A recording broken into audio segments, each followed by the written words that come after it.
Pour ce nouvel épisode, je reçois Tara Dickman, la fondatrice du Next Level, qui est une association qui prône pour l'équité et la justice sociale.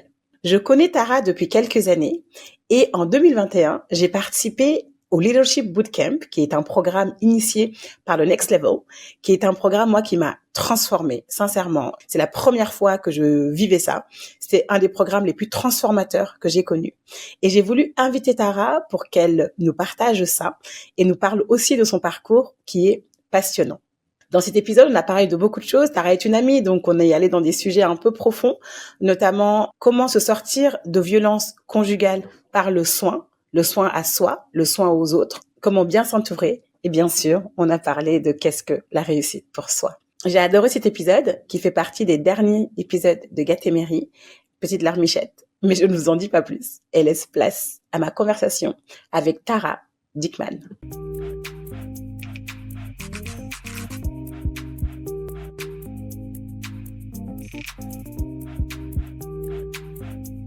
Salut Tara. Salut Edgar. Je suis très contente de te recevoir sur Gatémérie. Merci de m'inviter. Bah écoute, avec joie pour cet épisode à distance. Ça fait très longtemps que je n'ai pas fait d'épisode à distance, mais on n'a pas le choix parce qu'actuellement tu es en Thaïlande, c'est ça? C'est exactement ça, ouais. Et donc, comment ça va déjà? Je suis en Thaïlande, donc et j'y suis pas pour du travail, j'y suis pour des vacances. Donc ça, c'est... Il y a rien qui est normal dans la vie normale de Tara Dickman dans cette phrase. Des vacances loin. Et en plus de ça, c'est un vrai cadeau dans tous les sens du terme parce que c'était un cadeau de, je crois, 40 amis pour mes 40 ans l'année dernière qui m'ont dit, comme tu le sais, genre, va-t'en, va loin, prends. Et ça m'a mis 1 an pour freiner, mais j'ai tout fait pour arriver juste avant mes 41 et dire, tada, je suis là, promis. Donc je l'ai fait. Et j'ai l'impression de vivre dans un magazine de voyage, donc voilà. Tu sais, les photos dans l'avion, là, tu vois, dans les magazines. Ouais, je vois très bien, paradisiaque et tout. Ouais, c'est ça. T'as pas l'habitude de prendre des vacances? Qu'est-ce qui t'empêche d'en prendre? Oui, en fait, je pense que j'ai pas grandi avec le concept vacances, trop. Mes parents sont pas nés en France, donc la famille était à l'étranger. Donc dès qu'on avait des vacances, on partait juste voir la famille. Et si c'était en France, en général, c'était pour des trucs religieux parce que mes parents sont bouddhistes et qu'il se passait beaucoup de choses en Dordogne, donc dans le sud de la France. Donc j'ai pas trop ce concept déjà de base. Ma mère, disons que quand tu fais un 35 heures à côté d'elle, tu sais, c'est genre un mi-temps, genre. Elle bosse beaucoup. Ma mère a toujours vraiment travaillé, elle avait 7 employeurs en moyenne, tu vois, enfin quand on était pendant des années quand on était petit, donc voilà. Donc j'ai pas trop cette culture des vacances, mais depuis quelques années, je prends une semaine, tu vois, où je suis solo, je jeûne, je dors, je lis, etc., etc. Mais là, je prends les plus longues vacances de ma vie. C'est vrai. Mais du coup, quand tu dis que depuis quelque temps, tu prends le temps justement de faire des petites semaines, quel a été le déclic pour faire ça? 2 choses la même année, 2 choses qui sont pas faciles. La mort de celle qui était comme ma grand-mère. Mmh. En fait, je passais tout. En fait, c'est vrai que je passais aussi tout le temps possible avec elle, parce qu'elle était très seule. Et c'est quelqu'un dont je suis devenue proche un peu sur le tard parce que justement, enfin, elle c'était quelqu'un qui voyageait beaucoup et puis avec l'âge, elle voyageait moins, elle était très seule, etc. Donc elle avait besoin de présence. Donc voilà, ensuite elle est décédée. Bon, j'ai eu besoin de bouger pour pour changer d'air, d'habitude, etc., etc. Même si en fait je vais souvent là où on allait ensemble. Voilà, je suis pas encore passé le cap d'aller ailleurs. Et puis je crois que c'est la même année. C'est la même année. J'ai porté plainte il y a bientôt 7 ans pour des faits. Je vais y aller en soft pour des faits de violence physique, psychologique, sexuelle dans mon couple. Et ça n'a pas avancé pendant 3 ans. C'était extrêmement difficile. C'est une période où j'ai pris énormément de poids parce que j'ai développé un espèce de trouble alimentaire, à me faire des choses qui ne m'appartiennent pas, quoi, qui sont de manger énormément, une espèce d'attente de quelque chose qui arrivait jamais, etc. Et c'est l'année où je me suis constituée partie civile et tu vois, j'ai arrêté d'attendre, je suis allée chercher et j'ai tout de suite perdu une taille, j'ai jeûné, j'avais perdu 3 de plus, j'avais pris beaucoup de poids et je me suis dit ok, il me faut des temps pour me ressourcer et me refocaliser et me donner l'énergie de continuer à la fois de me battre sur mes trucs à moi, de reconstruire ma vie et à la fois de mener la vie du quotidien, du boulot, des combats, etc., etc. Donc, ouais, depuis, je pars souvent, donc tu vois, on me dit, mais tu pars, mais toute seule? Et je suis là, ouais. Et pour te dire carrément, je pense que les gens, peut-être pas beaucoup seuls en Thaïlande. Et donc, j'ai réussi à avoir une place, tu sais, genre seule dans l'avion sur le long courrier et tout, parce que tout le monde est à 2, ou tu vois, il n'y a pas quelqu'un tout seul avec. Mais ça m'est nécessaire, c'est devenu nécessaire à mon équilibre et voilà, pour l'instant, et on verra pour la suite. Merci pour ce que tu as partagé. Si on peut revenir un peu dessus, si tu le permets, bien sûr. Comment ça se passe quand, justement, ce qui t'est arrivé t'arrive, tu vois, t'es dans un couple avec une personne violente, à plein d'égards. À quel moment, toi, t'arrives à te sortir la tête de l'eau et à aller dénoncer d'abord? Parce que je pense que ça dure un moment aussi, avant de le faire. Comment ça s'est passé pour toi? On pourrait y passer des heures, donc je pense que peut-être le truc clé à garder en tête pour celles qui sont dans cette situation et les personnes qui connaissent des gens dans cette situation, c'est que j'avais lu que ça met en moyenne 7 départs avant un départ définitif. Donc voilà, donc il se passe plein de choses. D'abord, il se passe le déni. C'est la fête dehors, je sais pas si on entend. Il se passe le déni, donc je ne suis pas en train de vivre ce que je suis en train de vivre, ça n'est pas possible. Il se passe aussi, je pense que les gens pensent souvent que les violences physiques commencent tôt, enfin c'est pas du tout comme ça, c'est d'abord des violences morales en fait. Psychologiques. Voilà, psychologiques, qui font qu'on finit par perdre pied, qu'on finit par plus savoir ce qu'on croit, quand on a eu raison, quand on a eu tort. Mais tu vois, des trucs. Et comme je pensais être vraiment dans mon tort à ce moment-là, en fait, je l'ai pas identifié comme tel. Voilà, des violences où tu te dis non mais on s'est pris la tête, ou on s'est embrouillé, et je disais on s'est battu aussi. Et quelqu'un m'a dit on se bat pas avec une armoire à glace en fait. Et je pense que ça aussi c'est important de l'entendre quand les gens s'embrouillent. C'est je sais pas, c'est comme se dire un enfant qui dit je me suis battu avec ma mère. Bah non, en fait, tu t'es pas battu avec ta mère, en fait, elle t'a frappé. Tu l'as peut-être frappé aussi, mais tu es un enfant. Tu peux pas lui faire le même mal en fait. Et voilà, donc pour partir, c'est aussi très complexe parce que tu construis tout, c'est le principe, ce genre de personnes, tu construis ta vie, enfin, elles font en sorte finalement que tu dépendes en fait d'elles, et te donne l'impression que c'est toi qui as tout décidé, donc tu te dis que de toute façon c'est de ta faute et que personne va te croire, par laisser tomber parce que c'est trop dur, c'est trop compliqué. Et puis voilà, puis le jour où, enfin voilà, moi j'ai eu entre guillemets la chance d'entendre, de voir en miroir une autre qui vivait, il était avec, je crois, au moins 3 autres femmes en même temps que moi à ce moment-là, en tout cas dont je suis au courant. Et j'ai eu la chance d'en avoir une au téléphone et de me voir en miroir et de me dire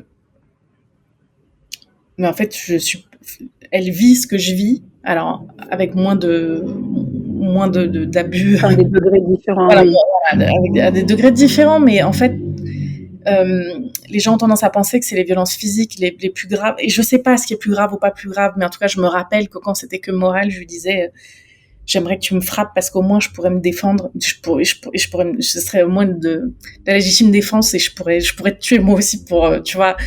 Mais en légitime défense, il y avait quelque chose d'insupportable, d'invivable. Il y avait quelque chose d'horrible parce que c'est moins concret. Alors que quand tu t'es pris un coup, c'est plus concret. Et si tu t'es rien cassé, si tu veux, ça paraît limite moins grave en fait. Ouais. Mais ça, t'arrivais du coup à en parler autour de toi. Enfin, tu vois, justement, ce que tu dis est hyper important. Tu vois, les violences psychologiques sont parfois plus graves, mais comme elles sont pas visibles, tu vois, limite, enfin, c'est horrible à dire ça, mais si on voit quelqu'un avec un cocard ou un truc comme ça, on se dit, il s'est passé quelque chose. Oui, c'est tu ça. vois, on voit qu'il s'est passé quelque chose. Ouais. Mais quand il n'y a pas ça, toi, à quel moment t'as eu ce déclic d'en parler autour de toi, ou bien du coup, t'as eu ce miroir, t'as cet effet miroir-là, cette prise de conscience-là avec la personne que tu as citée. Tu vois, comment ça s'est passé après? Ça a duré très très longtemps. Donc en fait, je vois en regardant, j'ai beaucoup parlé. Quand t'es dedans, tu justifies aussi parce que tu doutes de toi, parce qu'on te fait douter de toi et que peut-être c'est pas de sa faute, mais en fait, bref, ça devient très très compliqué pour tout le monde. En plus de ça, il arrivait à, se faire aimer par tout le monde, sauf les gens qui avaient vu dans son jeu et qui voulaient même plus entendre son nom, ou qui avaient vu des choses qui faisaient qu'il pouvait pas supporter que moi je sois avec lui. Je pense qu'il y a aussi un préjugé qui est que ce genre de situation n'arrive qu'à des femmes faibles. Et à chaque fois, je me dis, allô, mais Tina Turner, non, ça parle à quelqu'un, je sais, allô, entre guillemets, pas le profil type, parce que enfin bref, je sais pas à quel point ce qui est terrible, c'est qu'en fait, comme l'affaire est encore en cours, c'est même difficile d'en parler parce que je me dis, il va utiliser quelque chose que j'ai dit là contre moi à un procès. Tu vois, cette espèce de paranoïa de, je sais même pas ce que je peux dire, pas dire, etc. Donc, c'est difficile. Mais j'ai fini. Donc pour aller pour répondre à comment j'ai fini par porter plainte, moi je suis pas pour je suis pas pour la prison de base. On a les pires prisons d'Europe à part la Bulgarie. C'est pas très efficace. C'est pas très humain. Donc à la base c'est compliqué. Bon, après, tu vois le taux d'incarcération et de condamnation tout court pour ces faits-là. T'es là, genre, en fait, il y a très peu de chance, donc tu vieilles, quoi. J'y vais, si tu veux, en me disant, a priori, voilà. Par contre, c'est d'autres, en fait, qui m'ont dit, mais qui avaient vécu des choses semblables. J'allais dire pire, mais chacune a son histoire. Enfin, des choses atroces, quoi. Avec des profils, par contre, très semblables, qui m'ont dit, mais en fait... moi, le gars, il a failli tuer mon enfant. Heureusement, c'était de la flagrance. J'ai pu le faire condamner, etc. Mais à 3 mois, il allait en prison parce qu'en fait, il y en a eu d'autres. Il y avait, comme mon ex, il y avait plein d'enfants derrière le dos. Il y en avait d'autres, en fait.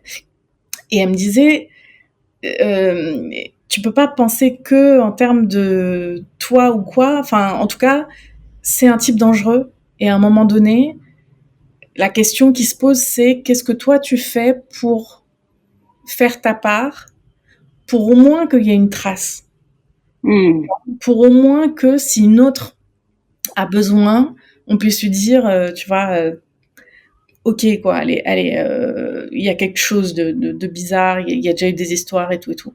Donc au minimum, il y aura eu un dossier, il y a plusieurs témoignages de personnes, d'ailleurs d'autres personnes qui ont été avec lui, etc.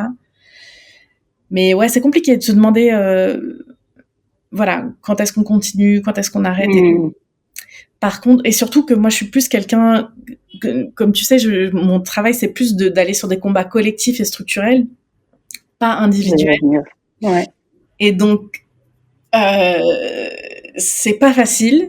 Et en même temps, j'ai mis 1 an et demi à porter plainte, et pendant 1 an et demi, c'était pas facile de pas porter plainte. Ça me hantait, donc, voilà. Donc je suis comme dans un tunnel, au milieu du tunnel où tu avances ou tu recules, et Il y a pas vraiment d'autre sortie. Donc tout le travail, c'est quelle place tu laisses ce sujet prendre dans ta vie. Et ça demande du repos, du soin. Voilà, ça demande des vacances en solo, en mode ok, alors je me repose, je réfléchis, je fais le point, où est-ce que j'en suis, etc. Tu vois. Voilà. Et justement, j'allais t'en parler de ce que tu fais dans la vie. Tu vois, j'aime pas trop cette question de ce que tu fais dans la vie en soi, mais tu en as parlé en tout cas, t'es beaucoup dans des engagements collectifs. Ça, d'où ça te vient, tu vois, aussi le fait de vouloir faire un engagement collectif, parce qu'en vrai, on est nombreux et nombreuses à avoir un appel, en tout cas très individuel et pas forcément collectif. Donc toi, ça te vient d'où, si tu essaies de creuser ou bien de te rappeler Le côté collectif, la première réponse que j'avais en tête, c'est quand j'ai découvert une méthodologie qui nous aidait à avoir des changements structurels par le collectif. Je crois que c'est observé que, et en particulier, moi, c'était plutôt autour des violences policières, mon premier sujet et du harcèlement policier, de la discrimination policière, c'était plutôt mes premiers sujets. Et c'était de voir qu'en fait, les combats individuels étaient très, très durs à gagner, et de découvrir que c'était possible d'obtenir des changements structurels, c'est-à-dire qui réglaient un problème pour tout le monde en même temps, qui pouvaient changer des lois, etc., en travaillant collectivement, c'est ça qui m'a donné envie. Après, pourquoi je me suis penchée sur ces sujets-là ? J'ai mentionné que ma mère travaillait beaucoup. Quelqu'un m'a dit l'autre jour, c'est marrant, sur plusieurs générations, tout le monde est dans les langues dans votre famille. Et j'ai dit non, en fait, pas tout le monde est dans les langues, tout le monde a émigré, et la seule valeur ajoutée qu'on leur trouvait était leur langue. Donc, où ils ont enseigné, où ils ont traduit pour d'autres immigrés, mais...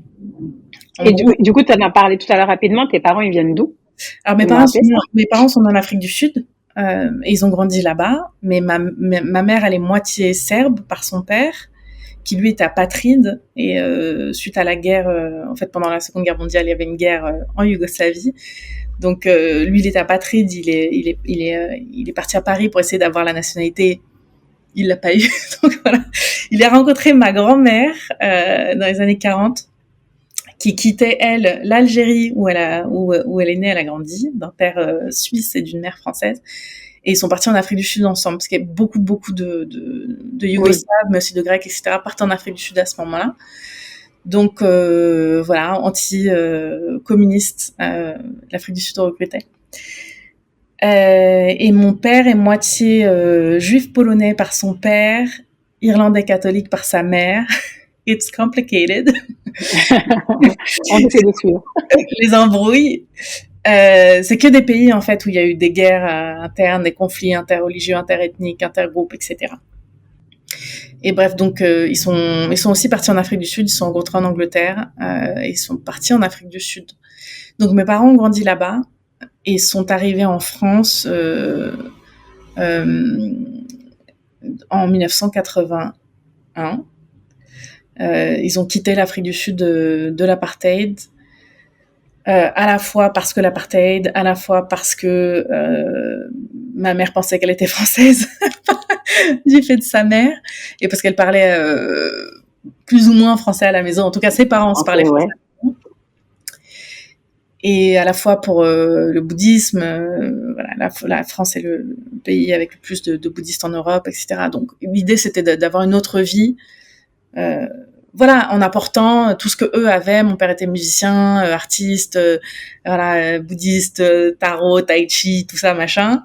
Et ma mère, elle était artiste aussi. Elle faisait un doctorat en littérature francophone. Elle était elle voulait enseigner le français. Bon, bref, ils ont tous les deux donné des cours d'anglais à France Télécom, 18 heures, et puis c'est bon, tu vois. Et il y a rien de, enfin, je veux dire, c'est pas un métier pénible, mais ça reste, quelle que soit en fait ta situation, d'arriver quelque part avec tout ton bagage et tout ton truc, et qu'on te dise non, en fait tout ça on s'en fout, qui tu es on s'en fout, toi tu sers à ça, et en fait rien d'autre ne compte, tu n'as pas d'identité, tu n'as pas de valeur autre que ça, c'est compliqué. Donc bref, ma mère a mis 17 ans à avoir un CDI en France, voilà, malgré son doctorat francophone. Et tu décris quand même un environnement familial très mixte, très varié, très divers, etc. Toi, dans ça, comment tu as réussi à naviguer et à construire qui tu es?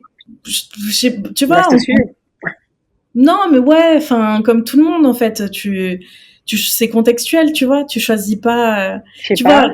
tu connais, par exemple, on a, moi, j'ai plusieurs prénoms, t'as plusieurs prénoms. On t'appelle comme ça à la maison, on t'appelle autre chose, tu vois, enfin. Ouais, non, mais même au-delà du prénom, c'est plus par rapport à toi, ton identité, tu vois, à quoi tu te sens appartenir. Tu vois, c'est plus dans ça.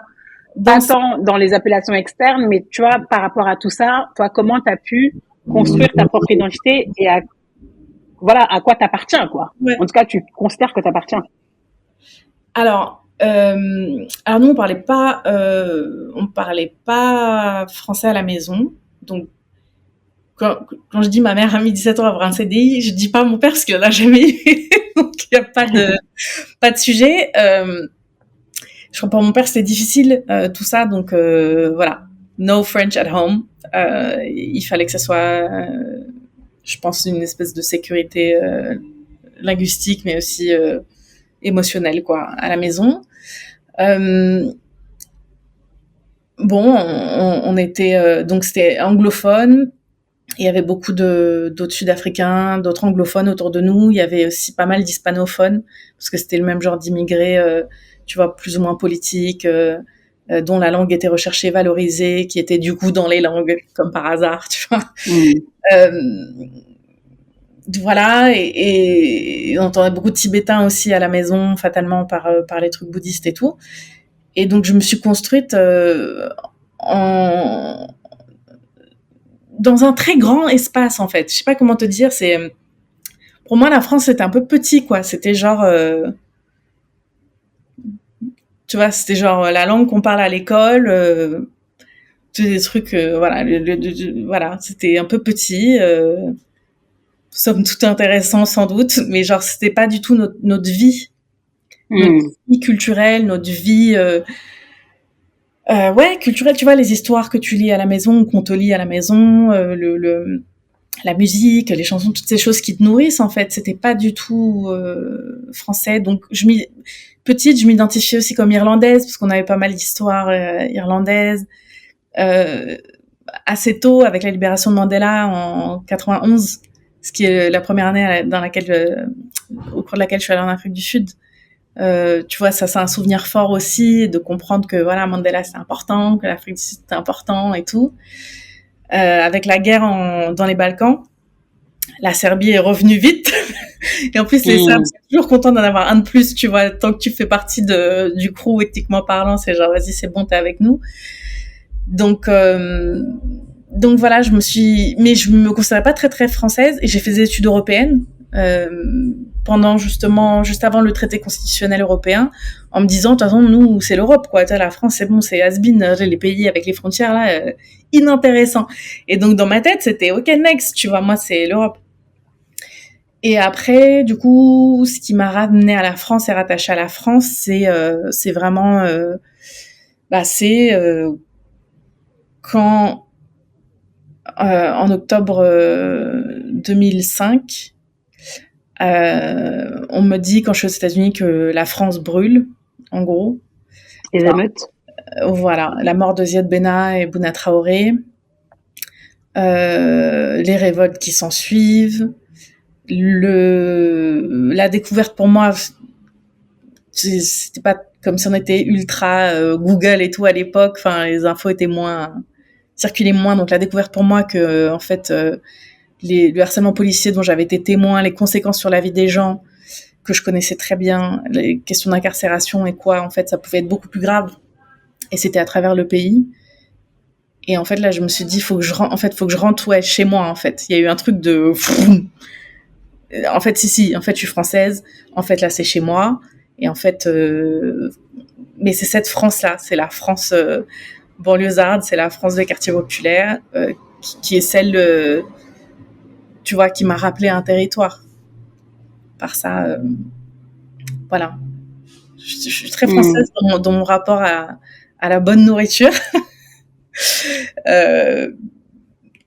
Sans doute un côté politique, mais tu vois, en Afrique du Sud, en Serbie, c'est pareil.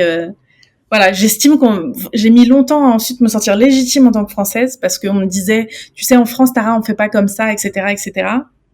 Au bout d'un moment, j'étais en mode, tu sais quoi, en fait, je viens de le faire. Donc, en France, on fait aussi comme ça. Donc, toi, step up, mets-toi à jour, en fait, parce que ça va. Donc, ça m'a mis un temps. Et maintenant, je suis beaucoup plus à l'aise avec ça. Ma mère a toujours souffre encore d'un problème de légitimité dans son identité. Ça l'a traumatisée, la pauvre. Elle est devenue spécialiste de l'interculturel, tu vois, de la communication interculturelle, pour te dire. Donc, je suis très fière d'elle d'avoir transformé un mécanisme d'humiliation en quelque chose en compétence, ouais. En compétence, et voilà, où elle est reconnue. Tu vois, le dernier truc de sa carrière, c'était l'internationalisation de Paris-Saclay, tu vois. Ça va, tu vois, elle s'en est sortie. L'université, du coup. Ouais. Pour ceux qui savent pas. Ouais. Après avoir été, tu vois, responsable de département de langues et culture de Télécom Paris, tu vois, elle s'en est bien sortie. Mon père, c'était toujours, je vis en autarcie, je m'en fous. Et moi, ouais, il a fallu que je trouve un peu l'intermédiaire en me disant, en fait, non, mais je suis chez moi déjà, donc on va se mettre au clair, tout le monde à jour. Je suis chez moi, on est chez nous. Et en fait, pour revenir à ce que tu me posais comme question sur le combat collectif, c'est que ni j'ai envie que qui que ce soit se retrouve dans la situation de mes parents à ne pas pouvoir exercer leur métier, à pouvoir briller avec tout ce qu'ils ont à apporter, ni j'ai envie qu'on meure entre les mains de la police avant de pouvoir se développer sa vocation, tu vois. Son temps en prison, bref, et que qui que ce soit se sente pas légitime et pour rien, parce qu'on t'a douillé, parce qu'on t'a fait croire que tu valais moins. En fait, ça me fait péter un plomb. Donc voilà, c'est ça qui m'a fait rentrer dans les choses. C'était un peu long comme réponse, mais non, mais c'est toujours intéressant. Tu vois, moi, je me souviens quand on s'est rencontrés pour la première fois, c'était il y a 4 ans, en 2020. Et tu me parlais justement d'un programme que tu avais suivi aux États-Unis, qui s'appelle le Leadership Bootcamp. Ah oui. Oui, tu me parlais de ça à l'époque. Moi, j'ai eu la chance d'expérimenter la première promo, et c'était genre incroyable. J'en ai parlé à tout le monde, tellement c'était transformatif, etc. Et t'avais raison. Merci. J'aimerais qu'on revienne sur ça. Moi, je saurais pas le pitch. Enfin, encore une fois, je l'ai vécu, mais je préfère que toi, tu le pitches, tu le fais beaucoup mieux que moi. J'ai envie de comprendre, enfin, je le sais, mais j'ai envie en tout cas que d'autres comprennent pourquoi ce programme-là est nécessaire. Tu vois. D'abord, quel a été ton takeaway quand tu l'as fait toi? Qu'est-ce qui t'a poussé à attendre longtemps, il s'est passé beaucoup de temps entre le moment où tu l'as fait et le moment où tu l'as répliqué. Et là, du coup, nous, on a fait une première promo ensemble avec d'autres nouveaux. Donc ça, c'était hyper cool. Est-ce que tu peux en parler un peu et en tout cas expliquer ce que c'est pour les auditeurs et ceux qui nous regardent? Alors, je me rappelle juste, pour la petite histoire, quand on a débriefé la première fois avec la première promo dont tu as fait partie, la promo, on va dire, le pilote, je crois que c'est Fabrice qui disait, Fabrice Tarot, en fait, tu m'as mis dans une situation hyper dure, c'est qu'on me demande d'expliquer le truc et j'arrive pas à expliquer. J'ai dit, mais... Je sais.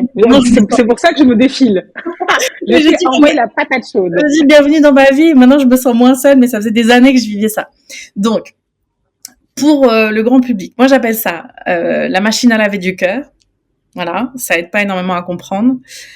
Mais en gros, quand j'étais en 2016, quand justement je suis partie en courant de ma vie et que je me suis retrouvée en Californie, j'avais la chance d'être invitée par une école pour parler à des jeunes filles. Donc je suis restée. Et elles m'ont dit, les profs m'ont dit, viens, on a un programme de leadership qui va t'intéresser, viens regarder. Bon, c'est pas du tout une expérience où tu peux regarder. C'est clair. Direct dans le vin. Et en fait, donc je me retrouve avec 50 jeunes, enfin on est une cinquantaine en tout cas, et il y a des très riches, genre enfants de Steve Jobs, et des très pauvres aux États-Unis. Quand t'es pauvre, t'es pauvre.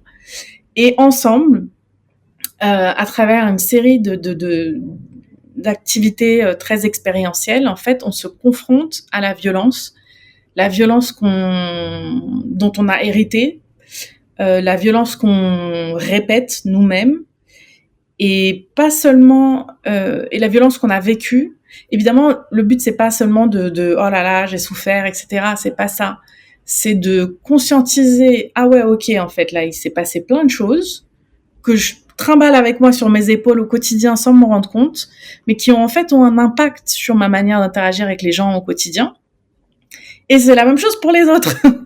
Oui. Donc, si c'est la même chose pour les autres, et en plus de ça, les violences, elles sont intrafamiliales, elles sont dans des couples, elles sont systémiques, structurelles. Elles reposent sur des hiérarchies raciales, des hiérarchies sociales, et donc il y a une espèce d'espace comme ça où, par des activités simples, par des mises en mouvement et tout, soudain des choses qu'on a tendance à complexifier par les mots devenaient très très simples et très très évidentes dans l'espace, en fait. Et moi, en fait, mon moment là-dessus, c'est qu'on me dit, Tara, en fait, ça serait bien que tu nous racontes un moment où tu t'es rendu compte de ce que tu avais vécu en tant que femme. On est en 2016, hein, donc je viens de m'échapper de tout ça, je suis en mode survie. Et je dis, non, je crois pas que j'ai vécu un truc en particulier en tant que femme. Donc et le mec me dit, je vais te laisser 5 minutes. Ça va bien. Réfléchir. Ouais. Il fallait raconter un truc, quoi. Et donc, à ce moment-là, pour la première fois, en fait, sort un incident d'un contrôleur dans le Thalys qui me fait une remarque hyper sexiste et à caractère sexuel. Enfin, c'est pas lui, c'était des gens à côté. Lui était très gêné. Et j'allais en Belgique où j'avais vécu les violences sexuelles. Tout est. Donc, c'était sur le poids des mots. Et en fait, pourquoi ça m'avait fait trembler, en fait, ce moment-là où, en fait, c'était juste un propos salace pourri, mais classique. Mais c'est parce que ça venait réveiller des choses. Bien sûr. Bref, donc ça m'a permis à commencer à moi me réparer. Et à ce moment-là, je me suis dit, en fait, je crois qu'on a besoin de ça aussi en France. Pourquoi ça a mis autant de temps ? Parce que quitter quelqu'un dans ces conditions, ça a des conséquences, notamment sur la vie professionnelle. C'était très, très, très difficile pendant quelques années. Très difficile financièrement, très difficile professionnellement, très difficile de pas sombrer. C'était extrêmement dur de retrouver un rocher sur lequel pouvoir un rocher, non, je me suis retrouvée comme ma mère avec cet employeur. Je me suis dit, oh là là, la reproduction de ouf. Mais bon, et ça m'a mis du temps de pouvoir trouver un espace où je pouvais commencer à aller lever des fonds pour ça, etc., etc. Donc, j'ai commencé à lever des fonds en 2019, 2020, Covid, 2021, on a réussi à le faire ensemble pour la première fois, 2022, extrêmement compliqué, et juillet 2023, on a pu faire la première vraie promo avec vous en tant que co-animateur, animatrice, et ce qui me bouleverse, c'est de voir à quel point ça vous a bouleversé vous. Donc, j'avais pas tort, j'étais pas seule dans mon délire. Non, mais du coup, est-ce que tu peux parler aussi de justement, parce que tu as parlé de la machine à laver du cœur, mais encore. Effectivement, je l'ai vécu à 2 reprises, mais la deuxième fois, un peu moins, parce que moi aussi, j'étais dans des sujets personnels et j'étais pas 100% dedans. Et encore une fois, quand on est facilitateur et pas, on le vit pas directement, c'est pas la même chose. Moi, la première fois, je dirais, il y avait, ce sujet un peu, le fait de vivre collectivement ou de reconnaître collectivement des choses qu'on a vécues. Le collectif est de se dire, en fait, effectivement, on n'est pas seul. Ça, en tout cas, moi, c'est ce qui m'avait marqué. Mais après, c'est par rapport à mon histoire personnelle. Mais est-ce que toi, tu pourrais justement, pour les auditeurs qui seraient intéressés, parce que je pense qu'il y aura d'autres promos qui vont venir avec le Next Level. Oui, je crois que pour chaque personne, ça apporte quelque chose de différent. Mais ce qui est certain, c'est que ce qu'on essaie de créer, c'est, dans un premier temps, un espace sécurisé,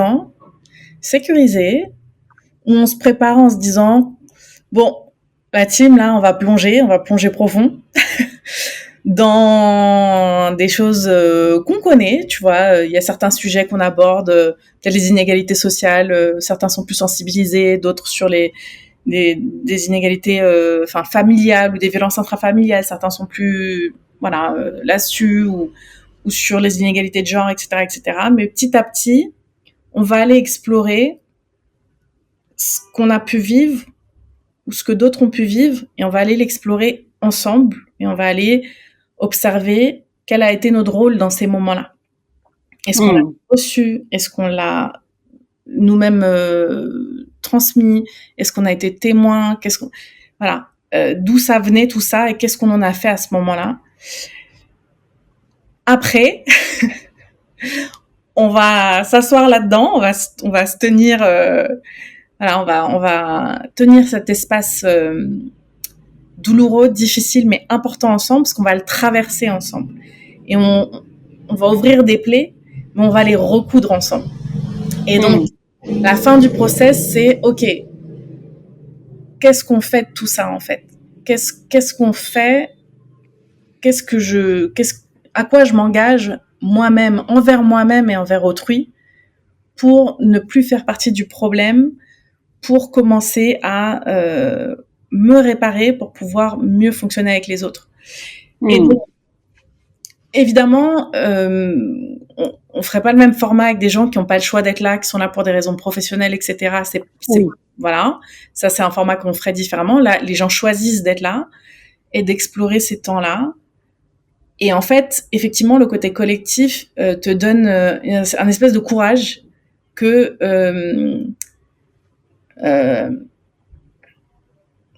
tu vois, j'ai une image dans la tête à un moment donné, je dis si vous avez été séparés de vos parents pendant l'enfance, venez au centre. Et dans la salle, je sais qu'il y a des personnes qui sont concernées, et il y a quelqu'un qui était concerné, mais qui est pas là, qui a dû partir. Qui s'est bolé et qui a dû partir. Et donc, je vois que personne n'avance, et je dis, s'il avait été là, il aurait avancé. Et à ce moment-là, 2 autres avancent. Tu vois? Et ce moment aussi où on se lève et on se rassoit en fonction de ce qu'on a vécu en tant qu'homme, en tant que femme, c'est un moment évidemment extrêmement intense où, tu le sais, en fait, en entendant des mots et de ce qu'on a vécu, peut-être seul on se serait pas levé, mais parce qu'on a envie de dire à d'autres, je suis là avec toi, parce que on sait que c'est maintenant ou jamais qu'on va pouvoir le traiter, parce que on a envie de dire aux gars, mais c'est ça qui se passe, en fait, on y va, quoi. Et ces moments-là, je pense que ça, c'est, tu vois, autant que d'avoir des moments seuls où tu peux être en vacances et prendre soin de toi, d'avoir des moments, ou même un moment dans ta vie où tu peux être avec d'autres dans une espèce de cocon de courage et de soin pour se dire, en fait, on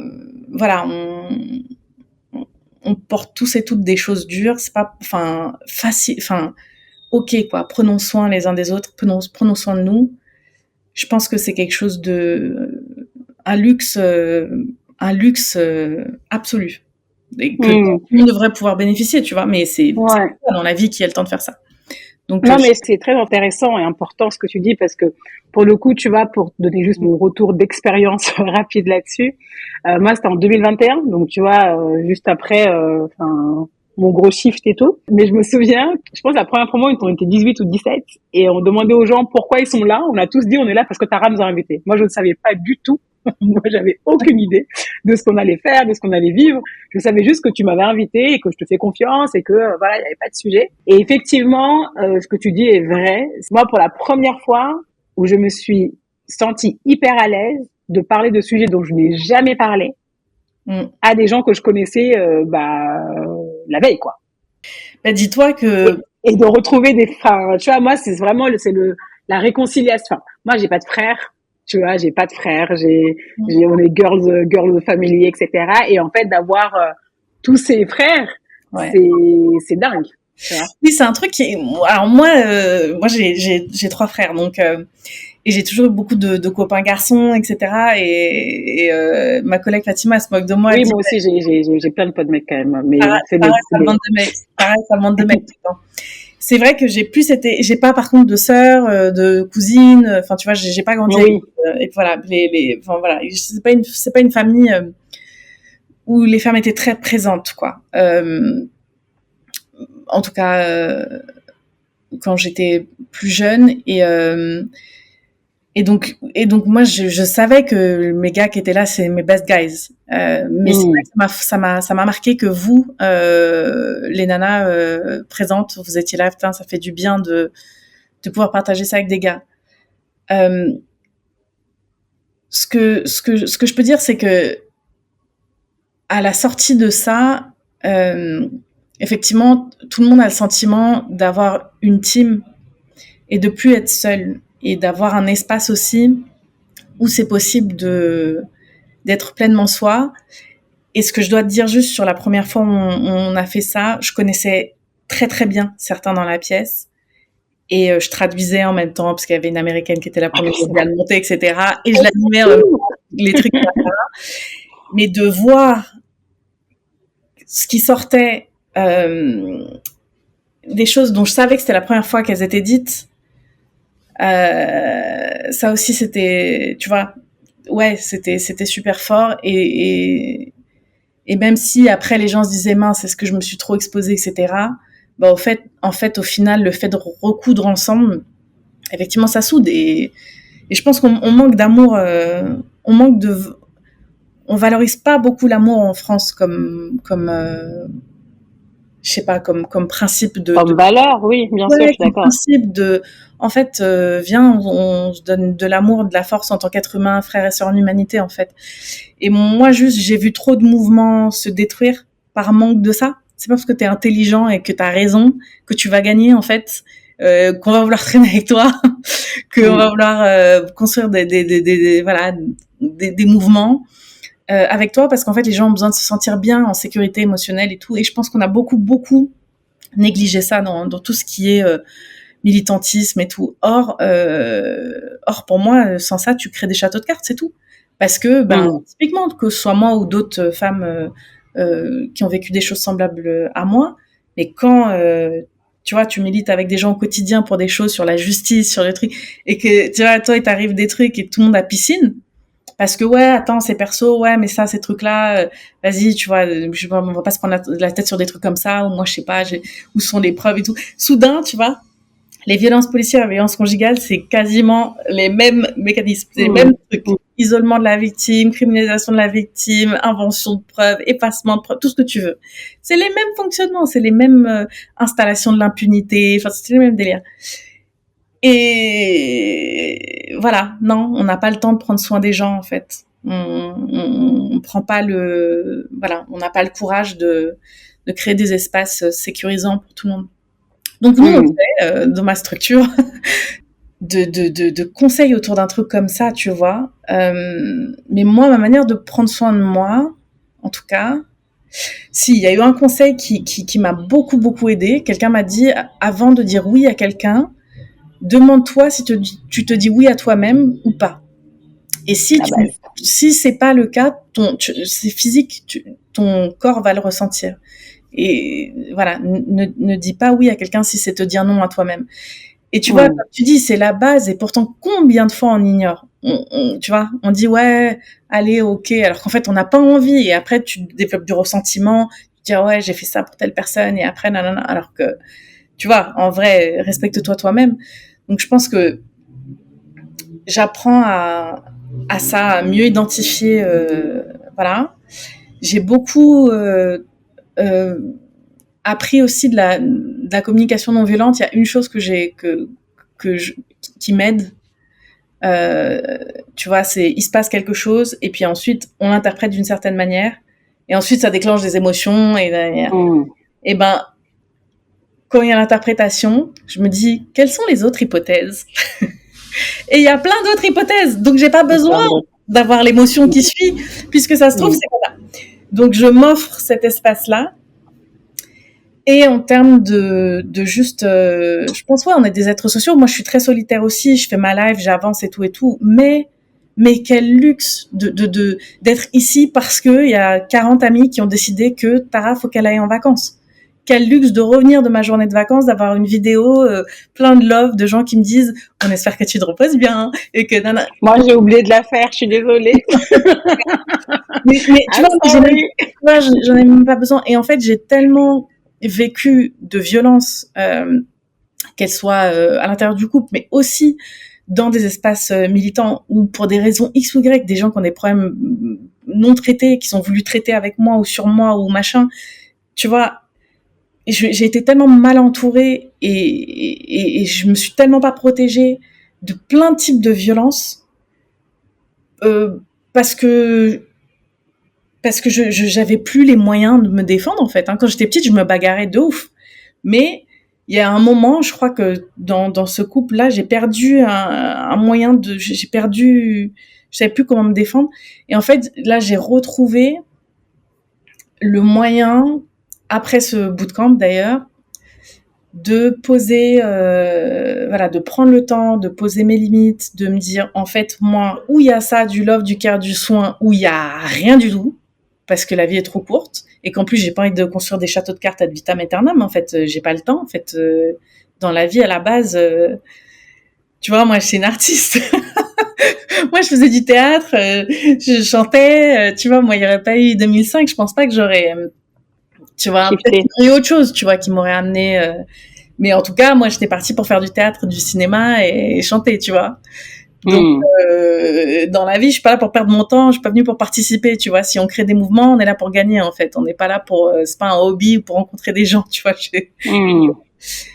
Mais donc j'ai pu mettre ces limites là, et puis j'ai eu une espèce de visualisation. Je sais pas si ça peut aider les uns et les autres, mais quand je suis partie en 2016, je me suis dit, je vais éteindre la lumière. J'ai l'impression que plein de moustiques étaient venus, tu vois, me piquer, tu vois. Je vais éteindre la lumière. Et en fait, les moustiques, ils vont ailleurs. Et après, du coup, je ferme la fenêtre, je mets la moustiquaire, et ensuite, je rouvre. Et j'allume. En gros, ce que tu dis, c'est un peu, tu fais un tri, c'est ça?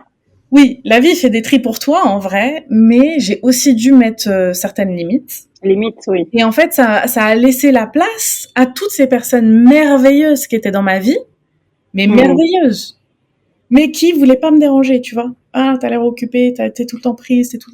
Mais moi, j'en veux ces gens-là qui sont pleins d'amour et que j'admire, que j'estime. Je savais même pas qui me calculait.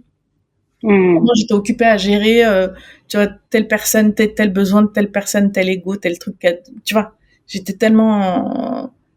Et du coup, ouais, c'est intentionnel aussi. Je prends le temps déjà, j'essaie de travailler autant que possible avec des gens que j'aime. Alors, j'ai envie de travailler avec des gens que j'aime et qui m'aiment, avec qui on se respecte et avec qui on sait que, même si ça se passe pas bien, c'est pas grave, on va évaluer. Et qui sont compétentes, des personnes compétentes quand même. Bien sûr, voilà. Et qui sont compétentes.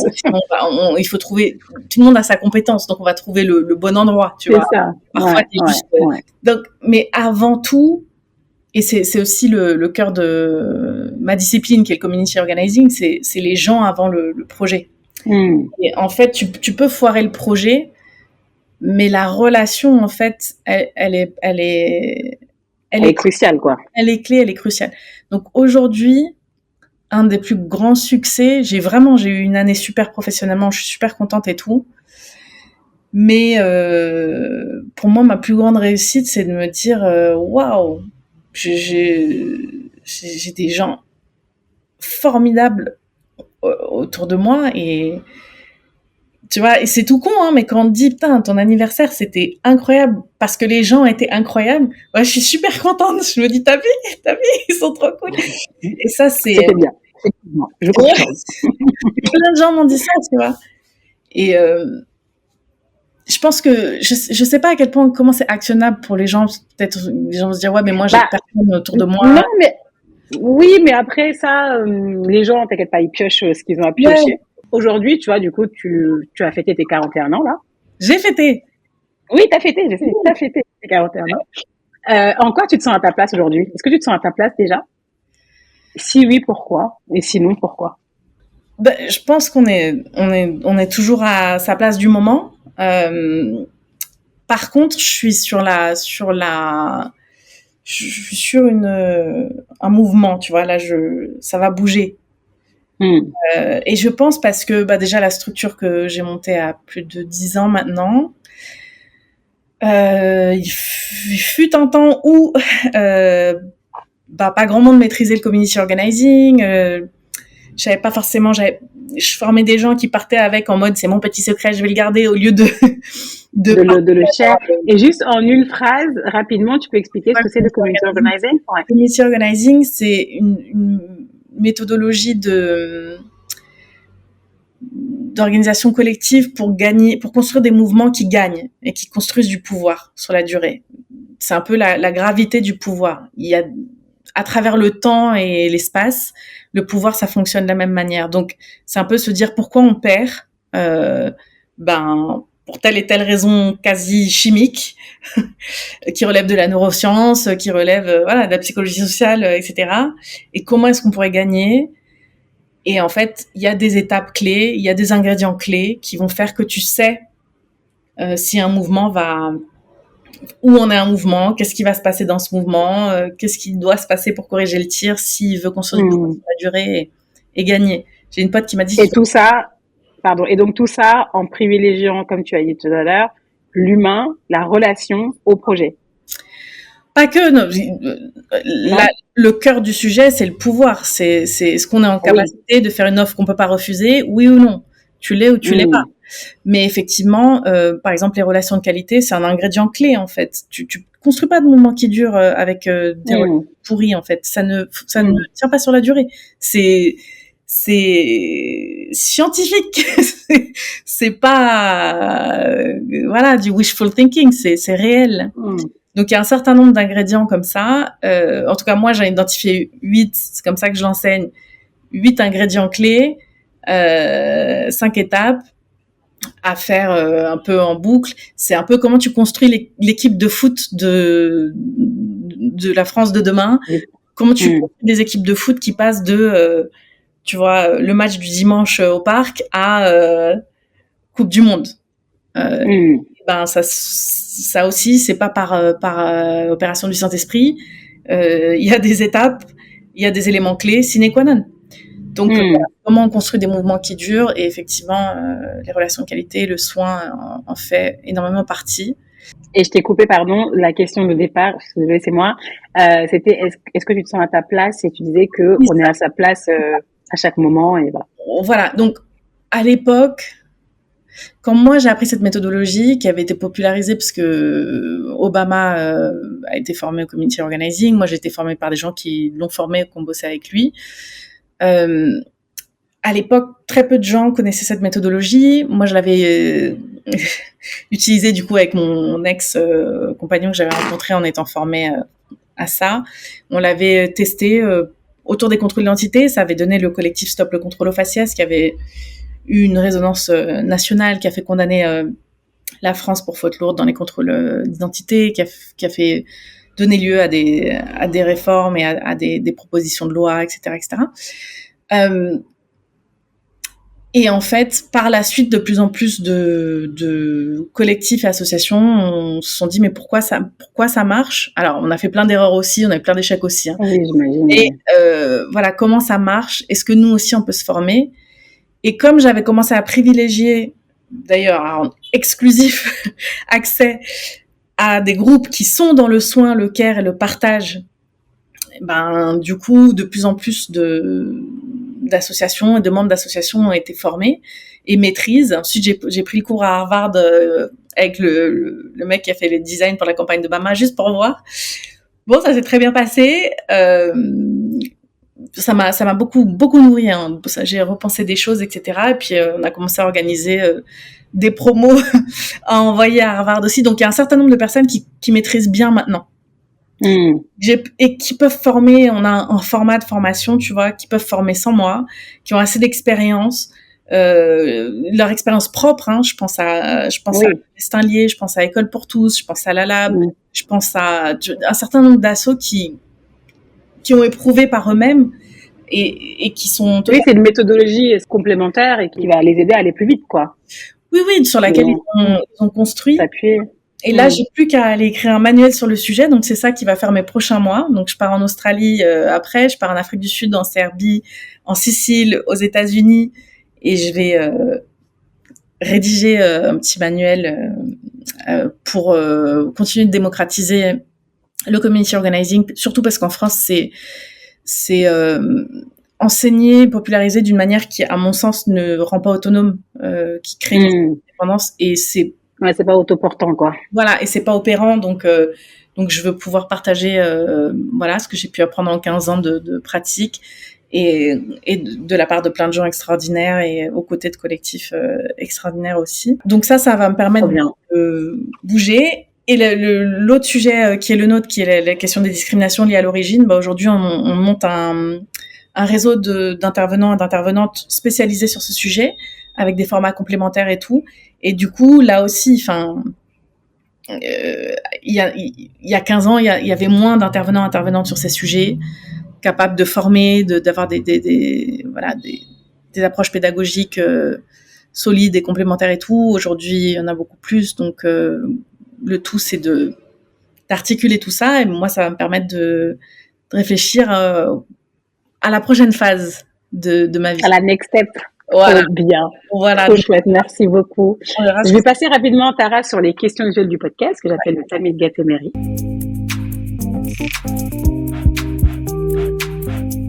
La question que j'ai envie de te poser, celle qui me vient spontanément, c'est quel est le meilleur conseil qu'on t'ait donné?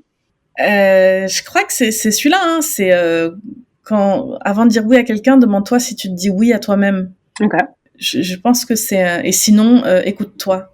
Je pense que c'est vraiment... Moi, ça m'a beaucoup aidée. Qu'est-ce que serait une vie réussie pour Tara? Et qu'est-ce que la réussite pour toi? Alors, une vie réussie pour moi... En fait, actuellement, étant donné que le Leadership Bootcamp peut être animé sans moi, les trucs de community organizing peuvent être animés sans moi, j'ai pas besoin d'être là pour les... En fait, et que je suis bien entourée dans ma vie de gens qui m'aiment, qui me soutiennent, et que j'aime et que j'estime, ça va bien, quoi. Ça va bien, et pour moi, ça, c'est une réussite au vu de d'où je pars. Franchement, voilà. Si je meurs demain, genre, ça va, quoi.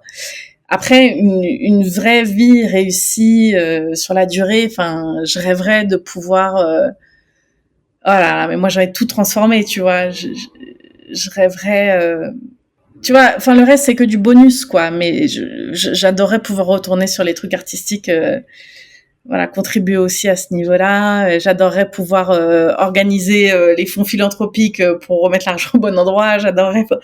Voilà, mais je pense que d'être passé d'un moment où j'avais plus envie de me coucher parce que je voulais pas que le lendemain arrive, j'avais pas envie de me réveiller parce que je pouvais pas faire face à la journée, tu vois, je repense à ces moments-là et je me dis donc je sais que tout est impermanent, donc j'ai pas tu vois, je me dis pas j'ai craqué le système, ça y est. Voilà, je me dis juste contentons-nous de l'essentiel, et c'est essentiel d'avoir des gens qu'on aime et qui nous aiment, c'est l'essentiel. Voilà. Trop bien. Est-ce que tu peux compléter cette phrase? Le monde a besoin de... D'amour. Évidemment. Évidemment. Et honnêtement, c'est très différent de dire mais est-ce qu'on pourrait pas tous juste s'entendre, machin. C'est pas cet amour-là, mais c'est que le fameux vivre ensemble. Voilà, c'est pas. C'est que fondamentalement,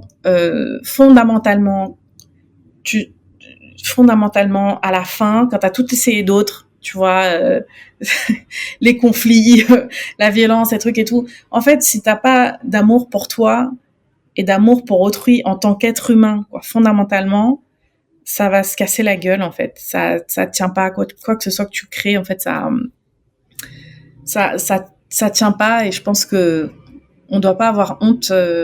Moi, j'ai pas honte de parler d'amour, et quand je vois des gens justement dans notre communauté qui se disent qu'ils s'aiment, en fait, je me dis que ça va, en fait, j'ai réussi ma vie. C'est bon. Pour ça, dans le groupe, on s'envoie beaucoup de cœur. Après, le reste, c'est que du bonus, tu vois. Donc, voilà. Ce que j'espère, c'est que d'ici la fin de ma vie, j'aurais pu